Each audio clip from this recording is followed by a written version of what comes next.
നമസ്കാരമുണ്ടേ. കേരളത്തിലെ ഏറ്റവും പ്രശസ്തമായിട്ടുള്ള നാലമ്പല ദർശനത്തിന് പോവുകയാണ്. ഇന്ന് ഞങ്ങൾ രണ്ടുപേരുമുണ്ട്. അപ്പം എറണാകുളത്തു നിന്ന് ഞങ്ങൾ 4:30 കാക്കനാട് നിന്ന് 4:30 പുറപ്പെട്ടു. അപ്പോൾ പോകുന്ന വഴിയാണ്.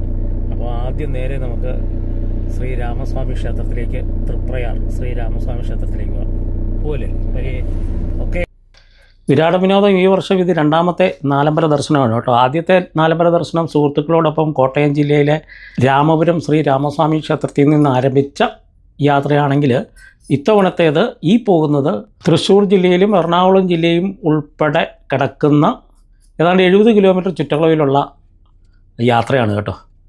അപ്പോൾ നാലമ്പല ദർശനം കണ്ടിട്ടില്ലാത്തവർ തീർച്ചയായും ഈ വീഡിയോ കാണണം. കാരണം 4 ക്ഷേത്രങ്ങൾ ഉൾപ്പെടുത്തിയിട്ടുണ്ട്. അതുപോലെ തൃപ്രയാറപ്പൻ്റെ ശീവേലി ഉൾപ്പെടുത്തിയിട്ടുണ്ട് കേട്ടോ. അപ്പോൾ നമുക്ക് ക്ഷേത്രത്തിനകത്തേക്ക് കയറാം.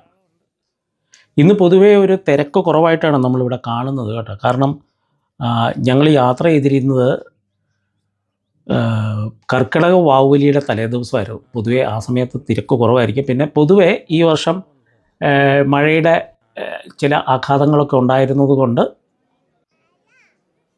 തിരക്ക് കുറവായിരുന്നു പോലും. അപ്പോൾ ഞങ്ങൾ കയറി വന്നപ്പോൾ ശീവേലി നടക്കുകയാണ്. ശീവേലിയുടെ അതുകൊണ്ട് കുറച്ച് നേരം നമുക്ക് ക്യൂവിൽ നിൽക്കേണ്ടി വന്നു. തൃപ്രയാർ ത്രേവർ എന്നൊക്കെ ഇദ്ദേഹത്തെ വിളിക്കാറുണ്ട് കേട്ടോ. സ്നേഹത്തോടെ വിളിക്കുന്ന ശ്രീരാമനാണ് ഇവിടുത്തെ പ്രധാന പ്രതിഷ്ഠ.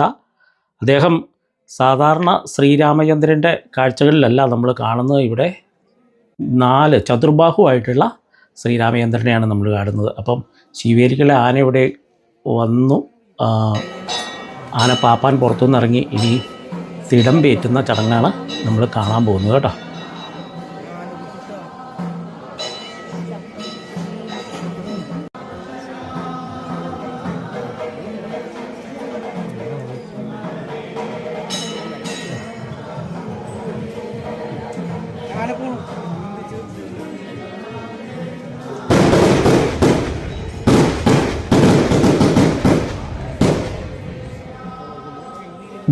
വഴിപാടാണ് നമ്മളിപ്പോൾ കേട്ടത് കേട്ടോ.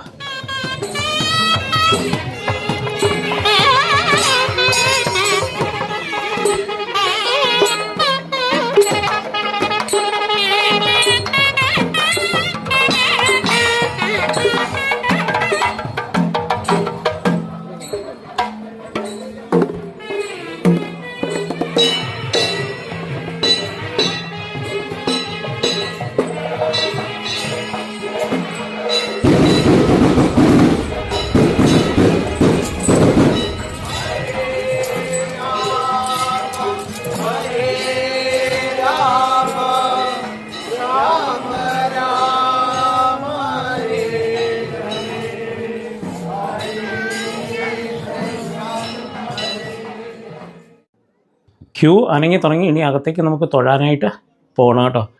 ശിവരിയുടെ രണ്ടാമത്തെ പ്രദക്ഷിണം വരുന്നേ.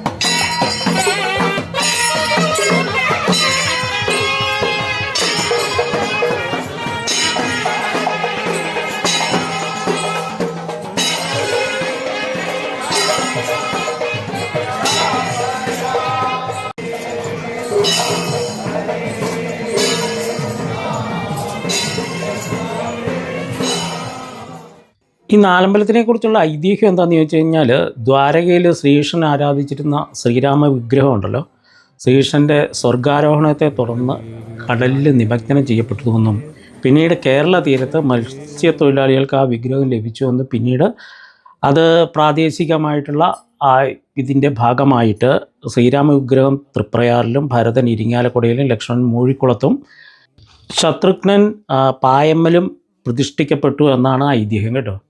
ഇത് ഇവിടുത്തെ മീനൂട്ട് വഴിപാട് നടത്തുന്ന സ്ഥലമാണ്. ഈ പുഴയിലേക്ക് നമ്മൾ വാങ്ങിച്ചിട്ട് മീന് ഭക്ഷണം കൊടുക്കും. ഈ വഴിപാടുകളെക്കുറിച്ചൊക്കെ നിങ്ങൾക്ക് അറിയാമായിരിക്കുമല്ലോ അല്ലേ? അറിയാവുന്നവർ ഒന്ന് കമൻ്റായിട്ട് രേഖപ്പെടുത്തണേ. തൃപ്രയാറപ്പൻ്റെ തിരുസന്നിധിയിലൊഴുകുന്ന ഈ പുഴയ്ക്ക് തീവ്രപ്പുഴ എന്നാണ് പേരൊന്ന് തോന്നുന്നു. തെറ്റുണ്ടെങ്കിൽ ഒന്ന് നിങ്ങളൊന്ന് കമൻറ്റ് ചെയ്യണം കേട്ടോ. കരുവന്നൂർ പുഴയെന്നും വിളിക്കാറുണ്ടെന്നാണ് പറയപ്പെടുന്നത്. മീനോട്ടൊക്കെ കഴിഞ്ഞ് ഇനി നമുക്ക് പതിയെ പുറത്തേക്ക് ഇറങ്ങാവേ. ക്ഷേത്രത്തിനകത്തെ പല സ്ഥലങ്ങളുടെയും വീഡിയോ എടുക്കാനായിട്ട് നമുക്ക് അനുവാദമില്ലാത്തതുകൊണ്ട് ആ കാഴ്ചകളൊക്കെ നിങ്ങളെ കാണിക്കാനായിട്ടുള്ള ബുദ്ധിമുട്ടുണ്ട്. ഇത് വെടിവഴിപാട് നടക്കുന്ന സ്ഥലമാണ്. ഇതാണ് കിഴക്കേ നടയാണ് കേട്ടോ. ഇത് പുഴയോട് ദർശനമായിട്ടാണ് ഈ കിഴക്കേ നട ഇരിക്കുന്നത്. ഇതാണ് തൃപ്രയാറപ്പൻ്റെ പ്രധാന എൻട്രൻസ്. കിഴക്കോട്ട് തിരിഞ്ഞാണ് തൃപ്രയാറപ്പൻ ഇരിക്കുന്നതെന്ന് ചുരുക്കം. തെക്ക് വശത്തായിട്ട് ശാസ്താവിൻ്റെ നടയുമുണ്ട് കേട്ടോ. ഇവിടെയൊക്കെ തൊഴുത് ഞങ്ങൾ പതിയെ പുറത്തേക്ക് ഇറങ്ങി. കാരണം ഇവിടെ ഒരുപാട് സമയം നമുക്ക് തൃപ്രയാറപ്പൻ്റെ സമീപത്ത് ചെലവഴിക്കാനായിട്ട് സാധിച്ചതല്ല, ശിവേലിയും ഒക്കെ കാണാനുള്ള ഭാഗ്യം സിദ്ധിച്ചതുകൊണ്ട് അത് ഒരു സമയം ചിലവായിട്ട് നമ്മൾ കാണുന്നില്ല. എങ്കിലും നമുക്ക് അടുത്ത ക്ഷേത്രത്തിലേക്ക് എത്താനായിട്ട്, അടുത്ത ഇരിങ്ങാലക്കുട കൂടൽമാണിക്യ ക്ഷേത്രമാണ്, അവിടേക്ക് എത്താനായിട്ട് 20 കിലോമീറ്റർ ഇവിടുന്ന് നമ്മൾ യാത്ര ചെയ്യണം. അപ്പോൾ നമുക്ക് നേരെ ഇരിങ്ങാലക്കുട കൂടൽമാണിക്യ ക്ഷേത്രത്തിലേക്ക് പോവാം. നേരെ ഹൈവേയിൽ കയറി വന്ന വഴി തന്നെ തിരിച്ച് ഇരിങ്ങാലക്കുടയ്ക്കുള്ള യാത്രയാണ് ഈ കാണുന്നത്.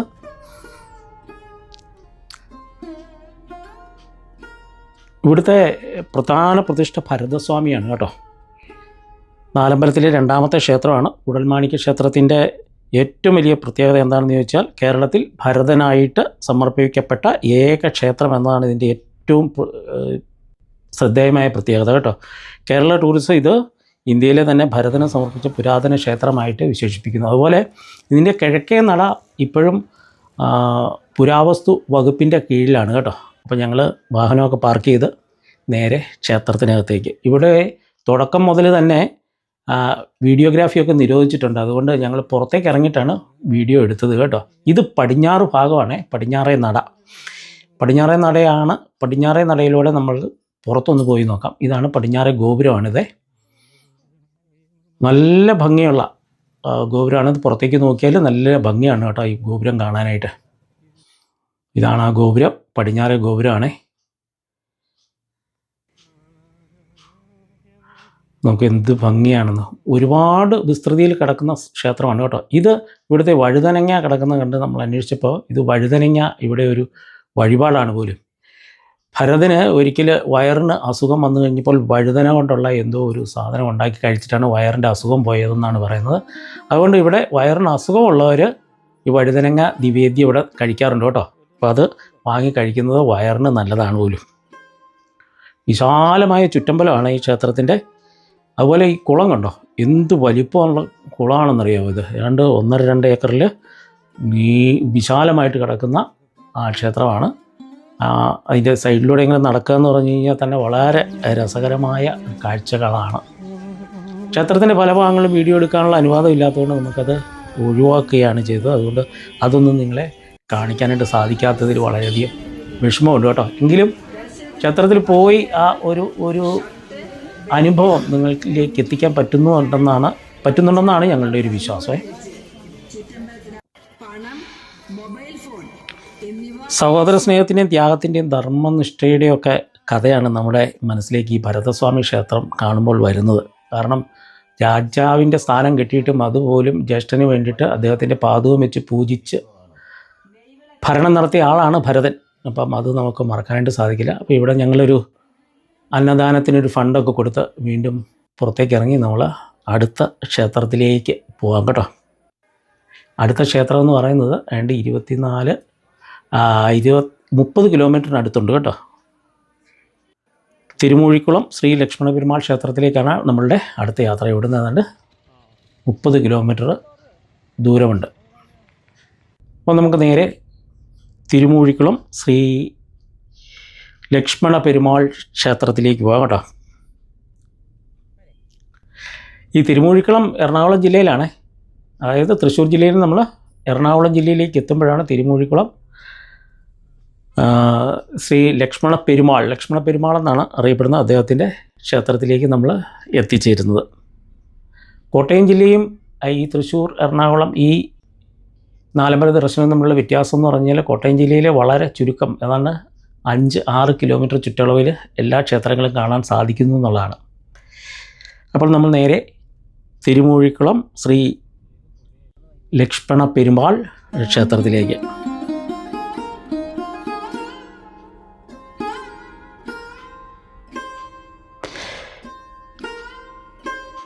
ശ്രീരാമൻ്റെ വനവാസകാലത്തുണ്ടല്ലോ, ഭരതൻ ശ്രീരാമനെ തിരികെ അയോധ്യയിലേക്ക് കൊണ്ടുപോകാൻ എത്തിയപ്പോഴുണ്ടല്ലോ, ഭരതൻ്റെ വരവിനെക്കുറിച്ച് ഈ ലക്ഷ്മണന് തെറ്റിദ്ധാരണ തോന്നിയെന്നും പിന്നീട് ഭരതൻ്റെ സ്നേഹവും ഉദ്ദേശവും മനസ്സിലാക്കിയപ്പോൾ ഇരുവരും അവിടെ ഒരുമിച്ച് ആരാധന നടത്തിയെന്നും ഒക്കെയാണ് ഈ തിരുമൂഴിക്കുളം ക്ഷേത്രത്തെക്കുറിച്ച് പറയപ്പെടുന്നത്. തിരുമൂഴിക്കുളം എന്ന വിശുദ്ധമായ വാക്കുകൾ ഉച്ചരിച്ച സ്ഥലം എന്ന അർത്ഥത്തിൽ നിന്നാണ് പോലും തിരുമൂഴിക്കുളം എന്ന പേര് രൂപപ്പെട്ടത്. മറ്റൊരു ഐതിഹ്യമുണ്ടല്ലോ, ഹരിത മഹർഷിയുമായിട്ട് ബന്ധപ്പെട്ടാണ്. പൂർണ്ണാനദിയുടെ തീരത്ത് ഹരിത മഹർഷി തപസ്സനുഷ്ഠിച്ചപ്പോൾ മഹാവിഷ്ണു പ്രത്യക്ഷപ്പെട്ട് ധർമ്മത്തെക്കുറിച്ചുള്ള വിശുദ്ധ ഉപദേശങ്ങൾ നൽകിയെന്നും ആ തിരുമൊഴിയിൽ നിന്നാണ് ഈ സ്ഥലനാമം ഉണ്ടായതെന്നും ആണ് പറയപ്പെടുന്നത്. അപ്പോൾ ഇവിടുത്തെയൊക്കെ ഈ ശ്രീകോവിൽ വട്ടത്തിലുള്ള ശ്രീകോവിലാണ് കേട്ടോ. ഇത് കണ്ടോ, ഇതിനകത്ത് നമുക്ക് കുറച്ചൊക്കെ വീഡിയോ ഒക്കെ എടുക്കാനായിട്ട് സാധിക്കും.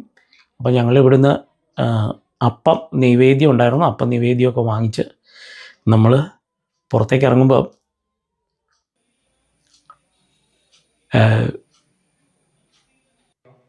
ഇതും വളരെ വിശാലമായ ക്ഷേത്രമാണ് കേട്ടോ, ഒരുപാട് വിസ്തൃതമായിട്ട് കിടക്കുന്ന ക്ഷേത്രമാണ്. അപ്പോൾ ഞങ്ങൾ ഇനി പതിയെ പുറത്തേക്ക് ഇറങ്ങുകയാണ്. പുറത്തേക്ക് ഇറങ്ങുമ്പോൾ തൊട്ടടുത്ത് ഗോശാല കൃഷ്ണൻ്റെ ഒരു ചെറിയ ക്ഷേത്രമുണ്ട്. അവിടെയും ഒന്ന് തൊഴുതിട്ടാണ് ഞങ്ങൾ പുറത്തേക്ക് പോരുന്നത്. ഇതും കേരള വാസ്തുശൈലിയുടെ ഒരു മനോഹര മാതൃകയാണ് കേട്ടോ. അത് കൂടൽമാണിക്യം അതെ, തൃപ്രയാർ ക്ഷേത്രം അതെ, പിന്നെ കുത്തിയാട്ടം പോലുള്ള പല കലാരൂപങ്ങളൊക്കെ ഇവിടെ ധാരാളമായിട്ടുണ്ട് താനും. അപ്പം നമ്മൾ പെട്ടെന്ന് ഇവിടെ ഈ ഒരു സമയമായതുകൊണ്ടാണ്, അതായത് വാവിൻ്റെ തലേദിവസം ആയതുകൊണ്ടാണ് തിരക്ക് കുറഞ്ഞത്.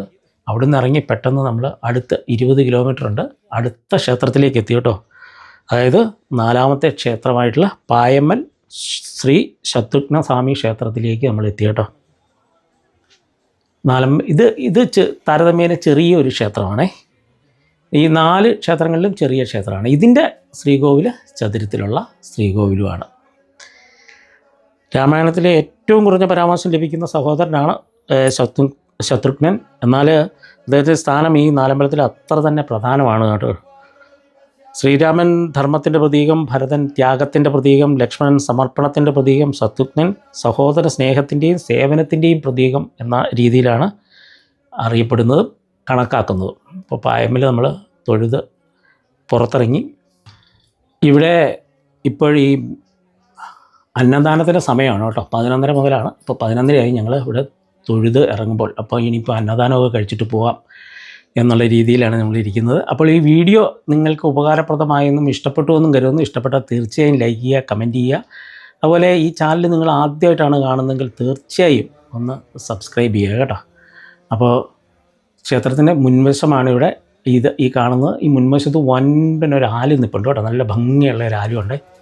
അപ്പോൾ പറയൊക്കെ നിറയ്ക്കാനുള്ള സംവിധാനങ്ങളൊക്കെ ഉണ്ട് ഇവിടെ. ഒരു ആലുമൊക്കെ ഉണ്ട്.